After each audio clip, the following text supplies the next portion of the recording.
আজকে বানাবো চট জলদি সুস্বাদু রেসিপি চিকেন ভাপা। এটা খুব তাড়াতাড়ি হয়ে যায়, খেতেও খুবই সুস্বাদু।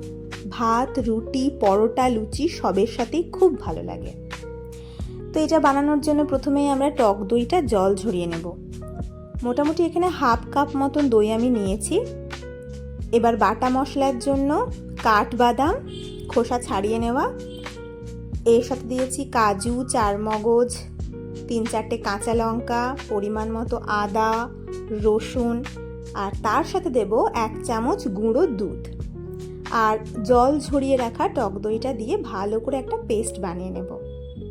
এবার মশলা বানানোর পালা। প্রথমেই কাসুরি মেথি নেব বেশ অনেকটা। এবার এটা একটু ড্রাই রোস্ট করে নিতে হবে, আর তারপর হাত দিয়ে ভালো করে এটা গুঁড়ো করে নিতে হবে। এরপর আর কোনো কাজ নেই, শুধু মাংসের সাথে মশলাগুলোকে মেশানো। প্রথমেই চিকেনে আমরা বাটা মশলাটা দিয়ে দেব, যেটা আমরা বানিয়ে রেখেছিলাম। এরপর এর মধ্যে কাসুরি মেথি দেব, 1 বড় চামচ দেব গোলমরিচের গুঁড়ো, পরিমাণ মতো নুন দেব, চাইলে সামান্য চিনি দিতে পারেন। এরপর দেব মেল্টেড বাটার, এটা বেশ খানিকটা দিতে হবে, এটাতে কিন্তু টেস্টটা খুব ভালো আসবে। এরপর ভালো করে এটাকে কিন্তু মাখিয়ে নিতে হবে। আর এরপর 1 থেকে 1.5 ঘন্টা ফ্রিজে রেখে দিতে হবে, এটা কিন্তু অবশ্যই রাখতে হবে। এরপর একটা টিফিন বাটিতে আমি এটাকে ভালো করে ভরে কিছু চেরা কাঁচা লঙ্কা ওপর থেকে দিয়ে দেব।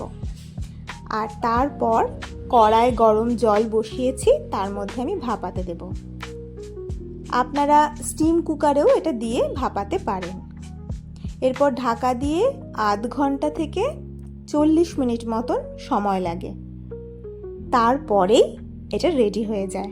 খেতে খুবই সুস্বাদু, বাড়িতে অবশ্যই বানান আর আমাকে জানান আপনাদের কেমন লাগলো।